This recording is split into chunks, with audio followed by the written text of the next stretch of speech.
Hello everyone, कैसे हो आप सभी लोग। मैं निखिल शर्मा आप सभी दोस्तों का दिल से स्वागत करता हूं इस ऑनलाइन प्लेटफॉर्म पे। जैसा कि दोस्तों सभी लोगों को पता है कि एसबीआई क्लरिकल का नोटिफिकेशन जो है वो रिलीज हो चुका है और इसकी जो लास्ट डेट है वो 7 दिसंबर 2023 है। सभी को पता है, पास आने वाली है जल्दी। और ऐसा बताया गया है कि जनवरी के अंदर इसका एग्जाम होगा और फेब में इसका मेंस एग्जामिनेशन होगा। तो मैं ये मान के चल रहा हूँ अप्रैल या मई तक इसका जो है वो रिजल्ट आ जाएगा और आई होप जुलाई तक इसकी ज्वाइनिंग दे भी दे। ये पूरी प्रोसेस है। बेटा आज के वीडियो में अपन जो बात करने जा रहे हैं वो अपन यहाँ पे बात करेंगे कि एसबीआई का जॉब प्रोफाइल क्या है, क्या उसकी सैलरी होती है और प्रमोशन के क्या चांसेस रहते हैं और ट्रांसफर के क्या चांसेस रहते हैं, मेन वो भी रहता है। देखो यार, सबसे पहले अपन जॉब प्रोफाइल की बात करते हैं। जॉब प्रोफाइल में क्या ये काम करेगा, क्या रहता है। देखो यार, क्लरिकल जो वर्ड है ना वो थोड़ा सा ऑकवर्ड फील करता है आजकल। क्लर्क बोलना थोड़ा आजकल अच्छा नहीं लगता सबको, ठीक है। तो इसलिए एसबीआई ने इसको नाम दे दिया है जूनियर एसोसिएट्स, ठीक है। लिपिक बोलते हैं कई जगह इसको, लेकिन लिपिक भी ऑकवर्ड हो जाता है। बाबू को नाम सुना होगा आपने, तो ये वो बाबू वाली नौकरी है, ठीक है। ये तो इसका हो गया। आपके इसका नाम क्या तरीका है, काम क्या होगा। बेटा इसमें आपकी ब्रांच का जो लेवल है ना, ठीक है ना, किस लेवल की आपकी ब्रांच है, कौन से स्केल की ब्रांच है, उसके ऊपर डिपेंड करेगा। आपको हो सकता है कि अगर आपके जैसे कनेक्टिविटी जैसे एसबीआई के अंदर मान लीजिए ऐसी जगह पे जहां पे बहुत सारे कस्टमर नहीं आते, तो हो सकता है क्लरिकल की आपको एक ही पोस्ट मिल जाए जिसमें आप ही को कैशियर की भी काम संभालना है, बाकी अकाउंट ओपन करना, सी केवाईसी वगैरह, एटीएम किसी को प्रोवाइड करना। समझ लो मेरी बात है। ये नेट बैंकिंग, इंटरनेट बैंकिंग, ये जो सारी फैसिलिटी नॉमिनेशन की, ठीक है, आधार अपडेशन, मोबाइल नंबर अपडेशन, ये सारे आपको करने पड़ेंगे, ठीक है। लेकिन एसबीआई में ऐसा बहुत कम देखा गया है कि एक क्लरिकल हो। एक ब्रांच में मिनिमम 2 क्लरिकल तो आपको मिले, जिसमें एक क्लरिकल का काम होगा कैश का और जो बाकी जो चीजें बच गई है ना जो इसके अलावा, वो बाकी काम जो होगा वो सेकंड क्लरिकल करेगा, ठीक है। सेकंड क्लरिकल को नाम दिया जाता है कंप्यूटर ऑपरेटर, ठीक है। और कैशियर को नाम दिया जाएगा वहां पे हेड कैशियर या फिर नॉर्मल कैशियर। अब देखो यार, इसमें भी एक फायदा है। अगर आपको हेड कैशियर बनाया जाता है ना, तो आपको अप्रोक्सीमेटली, जैसे मैं बैंक ऑफ महाराष्ट्र में हूं तो मैं आपको उसके बिहाफ पे बता रहा हूं, ठीक है। उसमें 3,000 रुपए तक एक अलाउंस मिलता है हेड कैशियर का, ठीक है। अगर आप कंप्यूटर ऑपरेटर हो तो 2,000 रुपए की करीबन आपको उसमें एक अलाउंस मिलेगा एक्स्ट्रा सैलरी के अलावा, ठीक है। ये आपको पंच करना पड़ता है और जब आप परमानेंट हो जाते हो तो ऑटोमेटिकली ये आपके उसमें सैलरी में इंक्लूड होके आ जाएगा। ये तरीका होता है, ठीक है। ये तो नॉर्मली बात होगी। टाइमिंग क्या रहता है, 10 to 5। अगर ब्रांच में वर्कलोड है तो आपको रुकना भी पड़ सकता है। वो आपका मैनेजर के साथ, ऑफिसर के साथ में आपका कोऑर्डिनेशन कैसा है, आप कैसे बात करते हो, कैसा आपका बिहेवियर है, उस पर भी डिपेंड कर सकता है। अगर कभी जैसे मान लो किसी दिन काम नहीं है ब्रांच में इतना, तो आपको 4:30 बजे भी आपको फ्री हो सकता है। ज्यादा काम है तो आपको 6 भी बज सकते हैं, ऐसा कुछ नहीं। लेकिन अगर नॉर्मल अपन वर्किंग आवर देखे ना, तो 10 to 5। अभी एक बाई पार्सल सेटलमेंट जैसे लग जाता है, तो ये आपका 5 डे वीक हो जाएगा और सैलरी इंक्रीज वाला है। 5 डे वीक का तो मतलब ये है कि 5 दिन आपका बैंक चलेगा, फिर वीक में सैटरडे संडे परमानेंट ऑफ हो जाएगा। तो अगर ऐसा होता है तो आप मान के ये चलो कि आपका जो वर्किंग आवर है ना वो आपका आधा घंटा, 45 मिनट से 1 आवर से ही बढ़ेगा, पक्का है। बाई पार्सल सेटलमेंट से क्या होने वाला है, जो कि अभी मीटिंग चल रही है यूनियन के बीच में और बताया गया है शायद 15 दिसंबर, मुझे क्लियर याद नहीं है 7 दिसंबर या 15 दिसंबर है इसकी फाइनल मीटिंग होने वाली है, ठीक है ना, आईबी के साथ में। तो उसके अंदर क्या डिसीजन लेता है वो अप्लाई करने की बात करें। बाई पार्सल सेटलमेंट में ये किया जा रहा है कि आपकी सैलरी, जैसे आपने वेतन आयोग नाम सुना ना, वैसे बैंकिंग में भी 5 ईयर से सैलरी बढ़ती है, 5 साल से, ठीक है। तो वो सैलरी इंक्रीज करने का परसेंटेज यूनियन वाले जो हैं वो 16% तक तो पहुंच गए। वो चाहते हैं कि 20 तक पहुंच जाए, 20% सैलरी जो है आपकी इंक्रीज हो जाए, ठीक है। अब जैसे मान लीजिए कोई बोलता है कि सर जैसे मान लीजिए जुलाई में हमें एसबीआई की ज्वाइनिंग मिली और दिसंबर में ये अप्लाई होता है, सॉरी दिसंबर 2024 में मान लो ये अप्लाई होता है, मैं एग्जांपल दे रहा हूं आपको। तो बेटा जुलाई से दिसंबर तक का आपका जो है वो इंक्रीज माना जाएगा, क्योंकि ये अप्लाई हो चुका था। ये नवंबर के अंदर 2022 के अंदर आ चुका है, बस इसको इम्प्लीमेंट अब तक नहीं किया गया, ठीक है, तो ये आपका जो 6 महीने का है ना, उसको एरियर नाम दिया जाएगा, बकाया होगा, और वो बेटा बकाया आपका फिर आपकी सैलरी में जुड़ के आ जाएगा। ठीक है, उसमें कोई दिक्कत नहीं, नॉर्मली बात होगी। अब बात करते हैं इसी चीज में सैलरी के बारे में, कि सैलरी के अंदर क्या चीजें आती हैं, क्या रहता है। बेटा क्लरिकल की जो बेसिक पे है ना, वो 19,900 रुपए बेसिक पे। ठीक है, आपकी सैलरी जो एग्जैक्ट जो होती है वो 19,900। ठीक है, फिर उसके अंदर बहुत सारे अलाउंसेज जुड़ता है, जैसे स्पेशल अलाउंस जुड़ता है, आपका एचआरए जुड़ता है। एचआरए आपका जो हाउस रेंट अलाउंस जिसको अपन बोलते हैं, बेटा ये ऑफिसर और मैनेजर को एक तरीके से लीज भी मिलती है, और अलाउंस दोनों में से एक चूज करना होता है, और मैक्सिमम लोग लीज को चूज करते हैं क्योंकि लीज में पैसा ज्यादा होता है। जैसे आप कहीं गए, आपने कहीं पे मकान ले लिया, बैंक ऑफ महाराष्ट्र में अगर मैं बताऊं तो यहाँ पे शायद 9,000 रुपए है ऑफिसर की, और नहीं शायद 7,000 है या 9,000, मुझे क्लियरली नहीं पता, और 11,000 रुपए मैनेजर को लीज मिलती है। ठीक है, ये चीजें होती है। इसके अलावा भी बहुत सारे, जैसे डीए मिल जाएगा। ठीक है ना, डीएनएस अलाउंस, महंगाई भत्ता बोलते हैं। और ये बेटा एक चीज हमेशा याद रखना, डीए जो होता है वो साल में 2 बार तो बढ़ ही जाता है, 6 महीने से। जैसे इस बार दिवाली पे 4% बढ़ा था शायद, सेंट्रल जो भी गवर्नमेंट जो भी एम्प्लॉइज है उनके। ठीक है बात है। अपने को जो एचआरए मिलता है ना, वो 2 से 2,500 रुपए करीबन मिलता है। ये तो हो गई बेसिक बात है। और सैलरी आपकी जो पहुंचेगी, वो आप ये मान के चलो 33,000 आपकी सैलरी पहुंचने वाली। ठीक है, 33,000 रुपए आपकी सैलरी यहां पे होगी।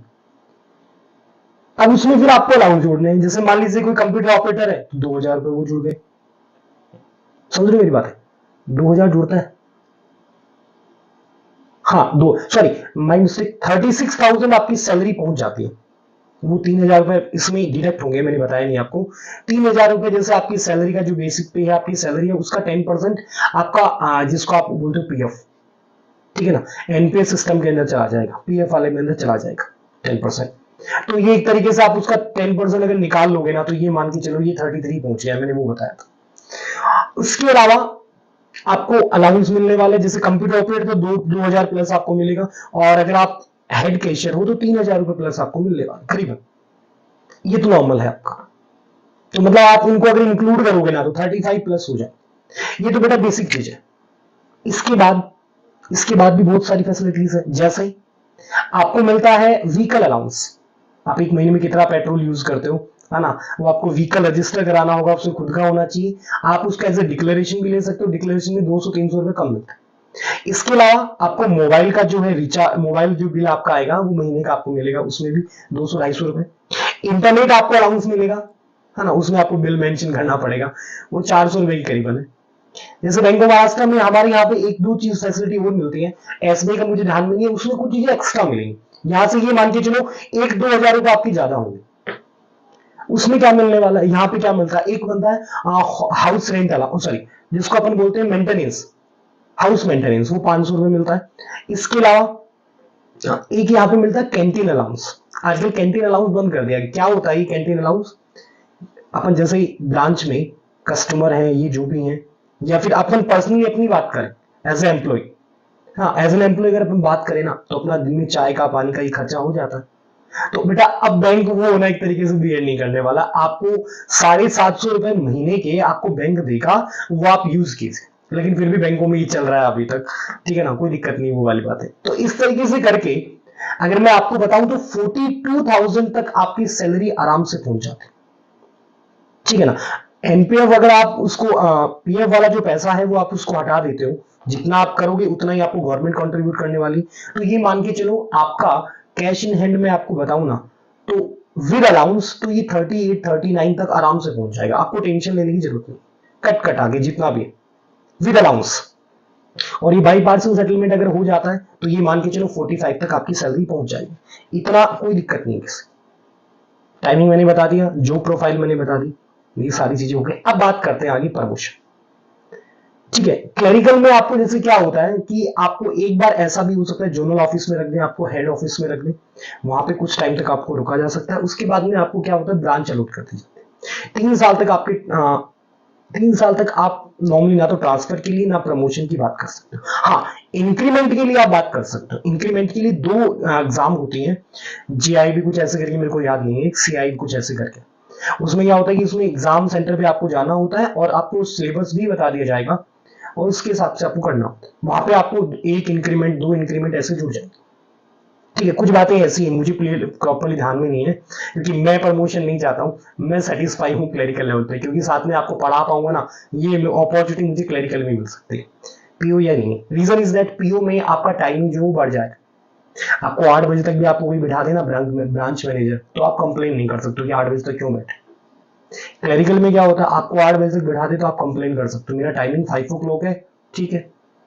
यूनियन बनी होती है और यूनियन बहुत, जिसको मजदूर एकता जिंदाबाद अपन बोलते हैं ना, वो वाली बात है, तो वो सब इसमें आते हैं। ठीक है, ट्रांसफर का ऐसा है 3 साल बाद में आपको ट्रांसफर मिल जाता है और एसबीआई में तो आपको नियरेस्ट पोस्टिंग के चांसेस होते हैं 3 साल के बाद।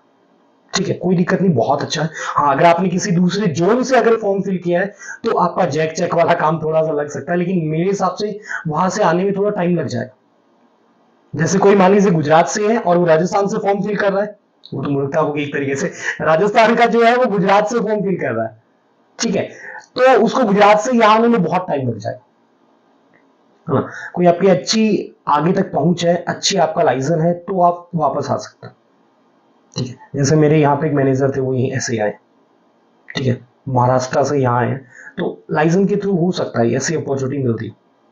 आपके अच्छे लिंक्स हैं, लिंक्स बोलने का मतलब जानकारी अच्छी, ये चीजें सारी इफेक्टफुल होती है।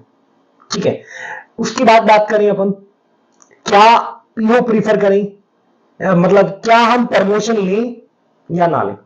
काफी बच्चों की ये भी इशू आता है, मुझे बहुत सारे पूछते हैं, जैसे कुछ लोग अभी 1-2 स्टूडेंट एसबीआई में लगे हैं मेरे और कुछ पहले हैं, वो इस बारे में बात करते हैं, सर प्रमोशन ले लें या नहीं। देखो यार, मैं दोनों व्यू से बताता हूं। आपको ये करना है कि ठीक है, मुझे घूमना है लाइफ टाइम, मुझे फैमिली के साथ में टाइम स्पेंड नहीं करना, अपने घर नहीं जाना, फैमिली को साथ में ही रखना है, तो उसके लिए बेटर ये है कि आप प्रमोशन ले लो, अच्छी सैलरी हो जाएगी आपकी पीओ लेवल पे, ऑफिसर स्केल पे आती, और अच्छा मतलब कोई दिक्कत नहीं थी उसमें आपको, लेकिन टाइमिंग आपको नहीं मिलने वाला, फिर आपको 10 बजे से रात को पता नहीं कहां तक 9 भी बज जाए, कुछ दिक्कत नहीं, साथ में आपको टारगेट्स मिलना स्टार्ट हो जाए, आप आगे बढ़ पाओगे, बहुत आगे जाने वाला फिर एसबीआई में। क्लरिकल में क्या होता है, आपको नो टेंशन, ना तो आपको वर्क फील्ड करना है, विजिट पे जाना है, कहीं नहीं जाना, आपको तो सिर्फ क्या करना, कभी कभार चलेंगे वो एक अलग मैटर, आपको तो सिर्फ अपने ब्रांच में 10 बजे 9:45 तक आप ब्रांच में आ गए, अभी जैसे टाइम चल रहा है उसके अकॉर्डिंग, और 5 बजे आपने झोला उठाया निकल ली, बस इतना काम। अपने साथ बाद में अपनी फैमिली को, अपने फ्रेंड्स को, अपने कोलीग को टाइम दो, ये सफिशिएंट। तो बेटा ये सारी बातें मैंने आपको बता दी हैं, मेरे अकॉर्डिंग आपको प्रमोशन लेना चाहिए, यही एज है कमाने की, यही एज है आगे बढ़ने की, मेरे अकॉर्डिंग नहीं देखना है, मैं ऐसे ही चल रहा हूं, मेरा अलग मैटर है, मैं आपको एक डेडिकेट कर रहा हूं उस बारे में। ठीक है ना, प्रमोशन बिल्कुल आपको लेना है, कोई दिक्कत नहीं है, जब भी एग्जाम हो आप मेरे से कांटेक्ट करना, मैं आपको कुछ ऐसे नोट्स बताऊंगा जिससे आप स्टडी अच्छी कर पाओगे, ठीक है ना, कोई दिक्कत नहीं आएगी उस बारे में। तो आई होप आज जो मैंने आपको बताया है वो सारी बातें आपको अच्छे से समझ में आ गई। तो इस वीडियो को अगर अच्छा लगे सभी दोस्तों को, तो यार इसको शेयर कीजिएगा और सब्सक्राइब कीजिए अपने चैनल को। आगे जो मैं वीडियोस अपलोड करने की सोच रहा हूं, मैं आपको बता देता हूं, वो मैं आपको बताऊंगा कि कैसे आपको प्रिपरेशन करनी। अभी अपन क्लासेस स्टार्ट नहीं कर रहे हैं, कुछ ऐसी वीडियोस लेके आ रहा हूं मैं जो कि आपके लिए बहुत हेल्पफुल होने वाले, ठीक है ना, क्योंकि अधूरा ज्ञान खतरनाक होता है, हमेशा ये मान के चलो, लोग लग जाते हैं प्रिपरेशन के लिए लेकिन चीजें आपके लिए सही वेरिएबल नहीं होती फिर, ठीक है, तो उसको परफेक्ट लाने के लिए आपको चीजों को समझना पड़ेगा। ठीक है दोस्तों, मिलते हैं नेक्स्ट वीडियो में, तब तक के लिए गुड बाय।